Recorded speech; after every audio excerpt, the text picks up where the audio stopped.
Precisamos de mais amor para vencer essa guerra contra a morte, contra o genocídio do povo preto, contra o genocídio de pessoas travestis e trans, contra a transfobia, o racismo, a gordofobia, a lesbofobia, a homofobia, o classismo, o etarismo, o capacitismo.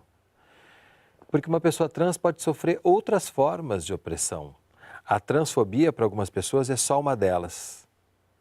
E você enxerga o amor numa pessoa trans masculina negra? Sim. Amamos e somos amados, mesmo que socialmente muitas pessoas não queiram que nós acessemos esse afeto. Transmasculinidades Negras é o livro do Ciência e Letras de hoje. Um programa resultado da parceria entre o Canal Saúde e a editora Fiocruz.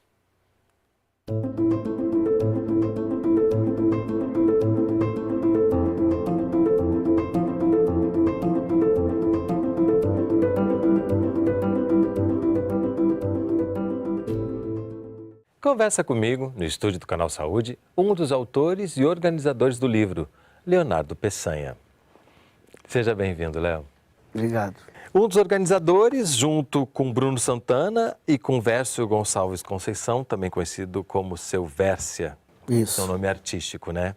E aí, para falar um pouquinho mais da sua trajetória também, você é doutorando em saúde coletiva, aqui pela Fiocruz. Isso, pelo Instituto Fernando Figueiredo da Fiocruz. Mestre em Ciências da Atividade Física, especialista em Gênero e Sexualidade. Aí tem uma série de pesquisas que você desenvolve, porque junto aqui, logo depois do livro, né, tem um resumo de cada autor, uma foto de cada autor, porque é um livro plural. Sim. Na apresentação isso já é apresentado, né? A pluralidade é vista como uma potência.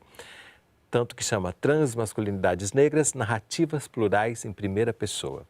Quando falamos dessa pluralidade, a gente também está falando de várias pluralidades, é uma palavra difícil de falar, né? Pluralidades que o livro traz, inclusive de gêneros de escrita, né? Sim, com certeza. O livro ele traz diversas pessoas transmasculinas negras, tanto do que diz respeito a corporeidades, né, a forma de escrita, a escolaridade. Não se propõe a ser um livro acadêmico. Os próprios outros organizadores, o Bruno e o Vércio, por eles serem também artistas, eles falam que é um manifesto ativista, né? Porque tem poemas, né? Tem diversas formas de escrita, embora todos nós sejamos pretos e trans, né? Entre nós somos muito diferentes, né? Somos atravessados por outros marcadores sociais também. Então, é um livro bastante diferente e diverso, né? Então, a gente buscou trazer mesmo essa pluralidade para visibilizar as formas diferentes de ser das transmasculinidades negras. Mas por mais que ele não seja um livro acadêmico, há alguns textos que têm um teor acadêmico bastante forte, trazem referências importantíssimas, né, que eu acho que também, quando você se debruça sobre esse tema, também é importante trazer essas referências, né, e dialogar com outras pessoas que escrevem e pensam sobre essas questões. Né? Sim, sim. A gente tem alguns ensaios, né, e a gente tentou dialogar com alguns outros autores e trazer essas referências também de outras pessoas trans e outras pessoas negras para dialogar junto com os textos que a gente escreveu. Mas a leitura, né, a forma como a gente escreveu, a maneira de ler é bem simples, né? A gente não quis trazer uma coisa engessada e tudo. É uma maneira simples de ler, qualquer pessoa pode ler, não tem tantos termos técnicos, teóricos e tal. A gente dialoga com os autores, alguns intelectuais mesmo, mas a intenção é mesmo trazer uma coisa mais leve e acessível para todo mundo ler. Mesmo sendo acadêmico, não pede a coloquialidade, né? O diálogo, quem está se propondo. E realmente existem tantas formas artísticas, inclusive artes plásticas, né? Que a gente tem aqui, tanto na capa quanto na contracapa. Já tem a presença desses artistas trazendo, né, o seu depoimento artístico visual, né? E a capa, cada pessoa vê uma coisa. Cada pessoa vê uma... Eu, por exemplo, vejo um homem negro trans grávido com um crucifixo na cabeça. Vou pegar a sua visão para falar homem trans grávido. Existe mais de um depoimento que passa por isso, né? Que é algo que muitas vezes faz com que as pessoas tenham um certo estranhamento, né? Porque a gente pode falar sobre isso com a naturalidade que isso tem. Um dos autores, que é o Elton Panambi, ele traz, né, esse tema de uma maneira muito bacana, que ele trabalha espiritualidade e tal, mas acho que na verdade é entender que existem possibilidades outras de gestação, de gestar, para além das mulheres cisgêneras. Isso não é uma competição ou uma rivalidade, sim visibilizar que existem outras pessoas que também podem gerar, né? Assim como homens trans, pessoas intersexo, né? Mas aí no livro a gente traz a perspectiva de pessoas transmasculinas negras que geraram, né? Que têm filhos biológicos, e seria isso mesmo, né? Dizer que existe essa possibilidade, e o Elton ele traz muito essa dimensão também da espiritualidade, né? Também dialogando com esse tema. É bem interessante. E aí a gente já falou aqui do Bruno, do Vércio, agora você está falando do Elton, porque são muitos autores, né? Sim, são 22 autores. 22 autores. E eu acho que é importante falar também dessa pluralidade e dessa quantidade de pessoas falando, dando seus depoimentos, escrevendo ensaios, trazendo suas manifestações artísticas, né? Porque isso mostra a potência desse livro, que tem um pioneirismo também, né? Sim, ele eu não gosto muito dessa coisa de primeiro, mas realmente ele é o primeiro livro brasileiro que trata da temática transmasculina negra especificamente, né? Então a gente quis trazer nesse formato de coletânea, né, com diversos autores, para não ser uma narrativa única, né, como diz a Chimamanda. A gente quis trazer várias narrativas em primeira pessoa para justamente visibilizar as perspectivas diferentes, né? Como eu falei, embora exista algo que nos atravesse em comum, nós também somos diversos.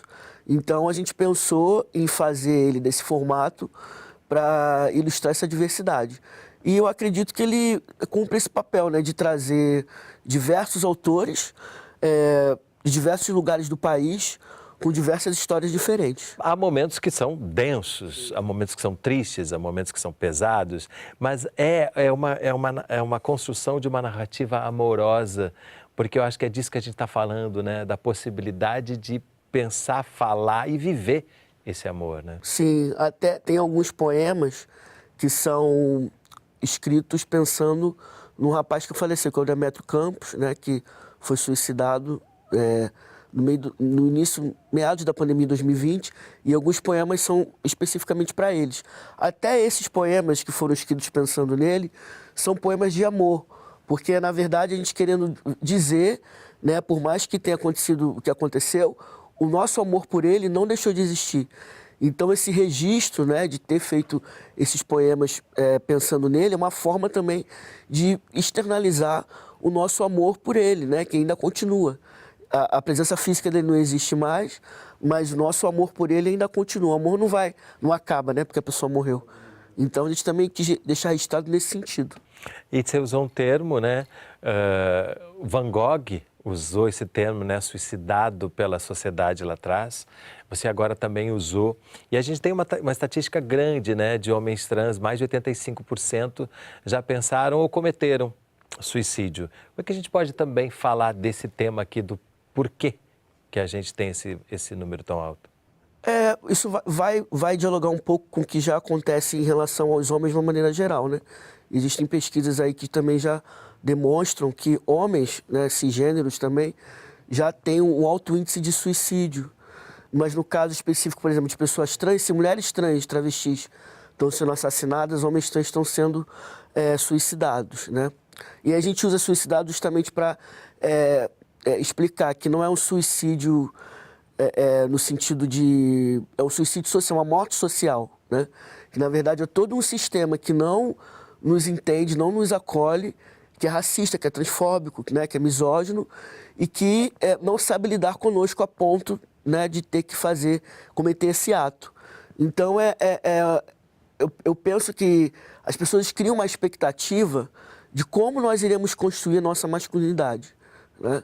Muito pautada, por exemplo, em relação à masculinidade negra, uma expectativa racista de que nós iremos cumprir determinadas características de uma masculinidade esperada, racista, que de homens negros cis também é esperado, e que nós não vamos cumprir, né? Nós passamos por outros lugares, né? Eu costumo dizer, eu digo isso no livro, que nós, enquanto homens negros trans, masculinos negros, ser lido como mulher negra faz parte da nossa identidade, né, da nossa masculinidade, ser lido de outra forma para além de ser lido como homem. Então isso é muito importante. Só isso já foge de uma construção de uma masculinidade hegemônica, por exemplo. Então as pessoas não lidam bem, esperam expectativas que a gente não cumpre. Então quando elas se veem, né, que a gente está indo para outros lados, que a gente muitas das vezes também denuncia, né, alguns tipos de violências relacionados a essas formas de masculinidade, as pessoas se incomodam, né, e acabam não lidando bem com a gente. Mas eu acho que é importante você estar tratando de uma questão que perpassa muito fortemente sobre a questão da saúde mental. Sim. E ela é fundamental também quando a gente pensa nisso. Sim, o livro ele não foi pensado com esse objetivo, mas ele também ajuda, principalmente profissionais da saúde, profissionais da saúde que lidam com saúde mental, a perceber, por exemplo, só essa dicotomia que eu sempre falo, né? Deixar de ser objeto para ser ameaça, o quanto isso é doloroso e como isso mexe com a saúde mental de pessoas transmasculinas negras, a ponto de criar mesmo uma preocupação, né? No momento onde a gente mais se sente confortável, o racismo chega e atravessa, né? A gente começa a ser lido como homem quando o racismo chega. Quer dizer, o racismo está chegando primeiro, até antes do ser lido como homem, né? Porque é o ser lido como homem negro que vai denunciar esse racismo.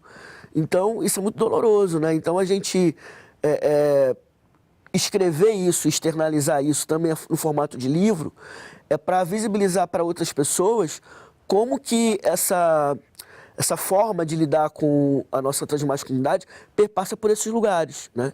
E que esse lugar, por mais que seja um lugar doloroso, né, a gente tenta ressignificar ele, mas o fato da gente estar unido, por exemplo, nesse livro, né, e também estar unidos em rede, por exemplo, é uma tentativa da gente se acolher, da gente se cuidar, né? E o livro também tem essa outra pegada de externalizar para outras pessoas transmasculinas negras que essa possibilidade pode acontecer, para ela se proteger, e que nós estamos também aqui para que ela também se chegue até nós, para a gente conversar, para que ela não se sinta sozinha, né? No caso, o homem negro trans ou a pessoa transmasculina negra. E ele recupera, de alguma forma, também este movimento político, né, que vem acontecendo recentemente. A gente vai falar sobre isso e também ler algum poema que está aqui no livro no próximo bloco. Não sai daí, a gente volta já.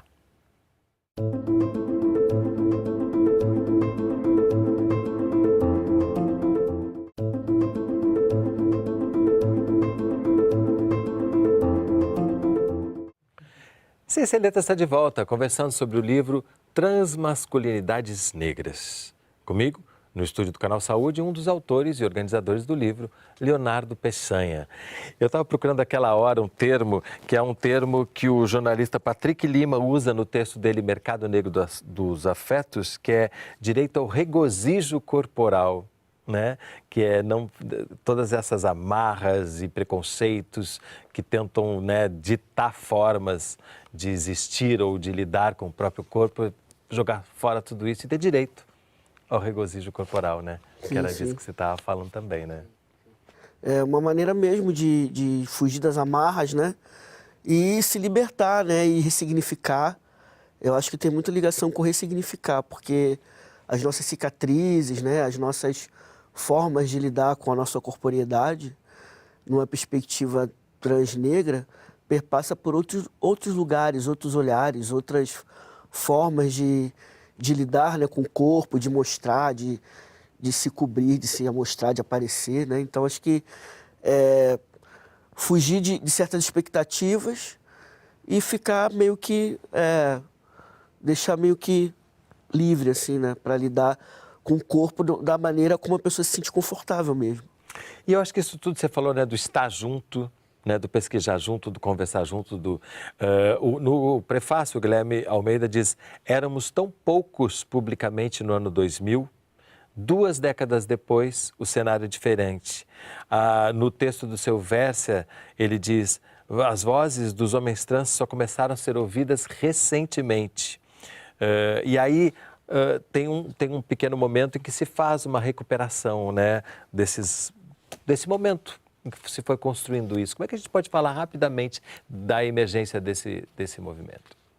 Eu acho que o marco principal do debate político e público começou com o lançamento do livro do João Nery em 2011, né, o Viagem Solitária, Memória de Transsexual 30 anos depois, quando ele lançou, né, e aí diversas pessoas transmasculinas e homens trans principalmente naquele momento, né, começaram a se identificar.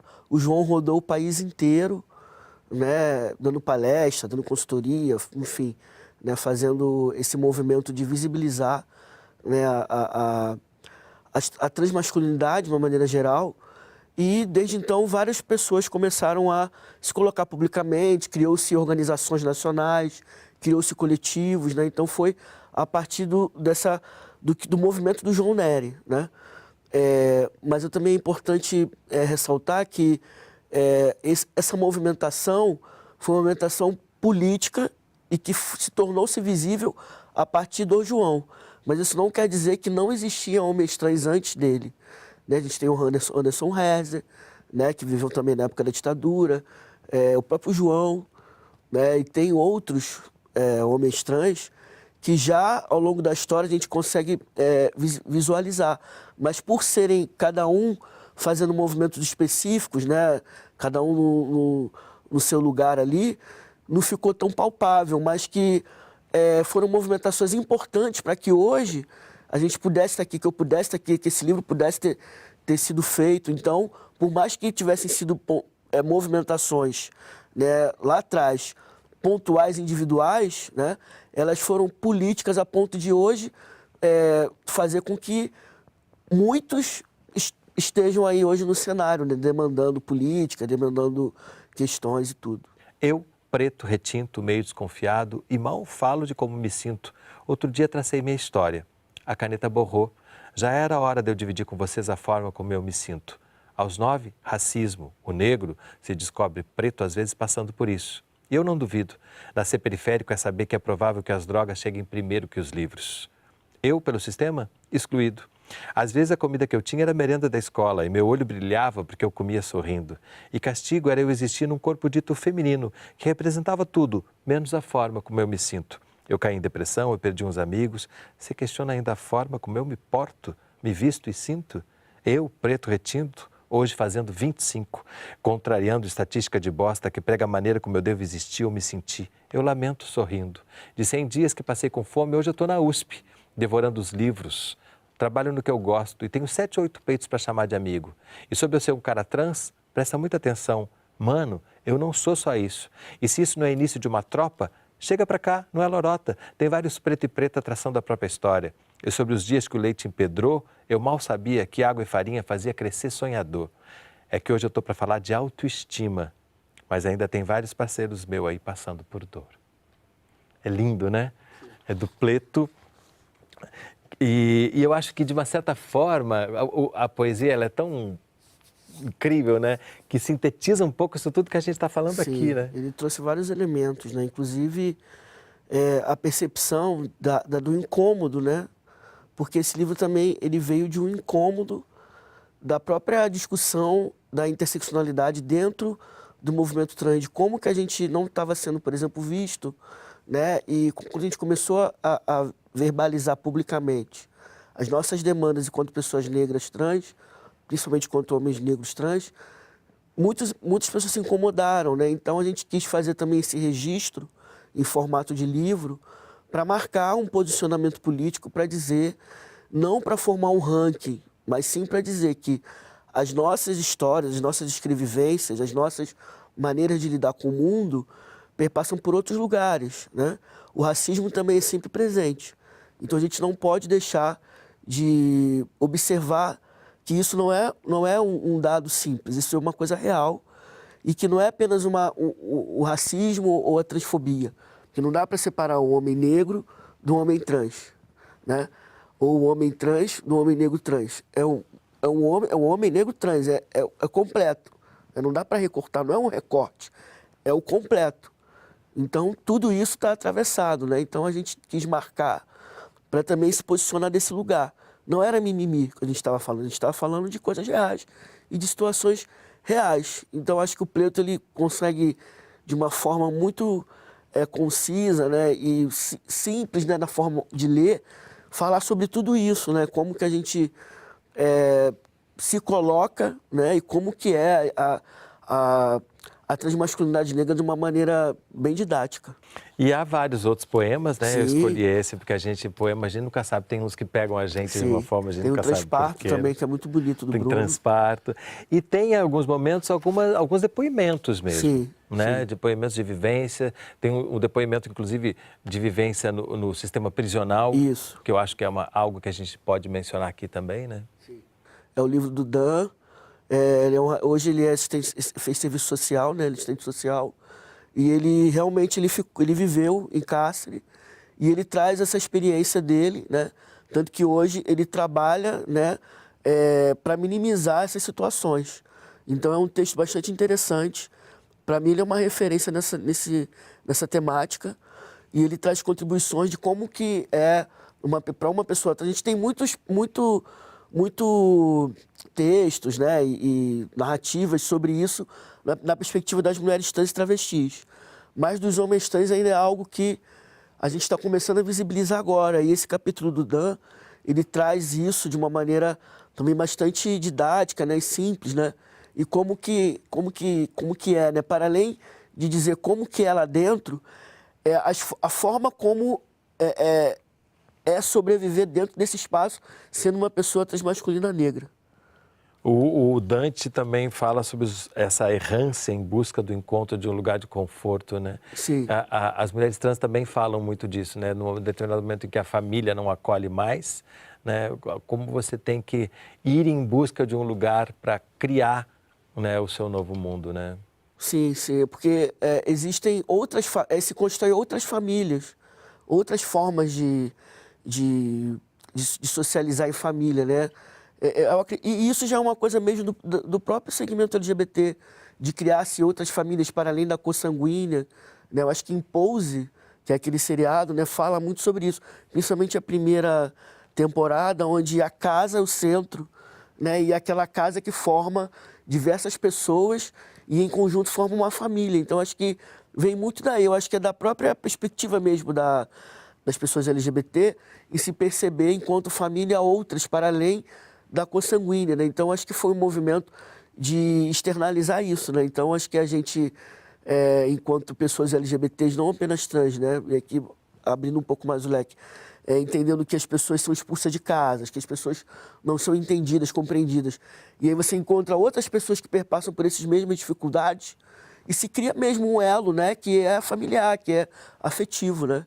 E aí isso também é potência. Volta a coisa do amor que a gente abriu Sim. falando aqui, dos vínculos que se formam, né, até a ponto de tomar uma dimensão como essa, né, que é o lançamento de um livro que traz uma pluralidade de formas de escrita que traduzem a pluralidade das pessoas envolvidas. Sim, sim. E eu acho que isso é muito importante que as pessoas cis entrem em contato com essas histórias para a gente começar a alargar a nossa maneira de ver o mundo, né?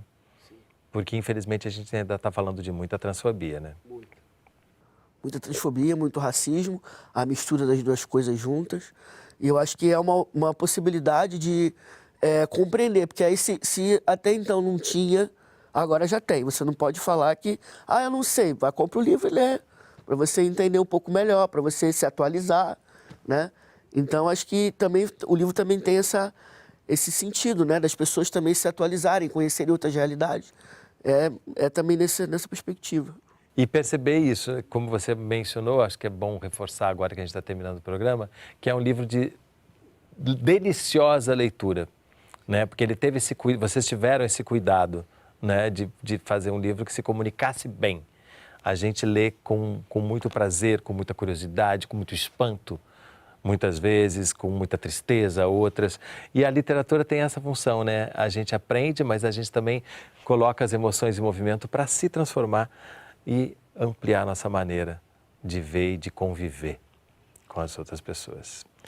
Tem também uma foto de cada um dos autores. Sim, tem um mosaico. No final, um mosaico de fotos mosaico. E um resumo das biografias, que eu acho que isso tudo também ajuda a humanizar, né, e diminuir os preconceitos. Ele foi construído no meio da pandemia, no início da pandemia, né?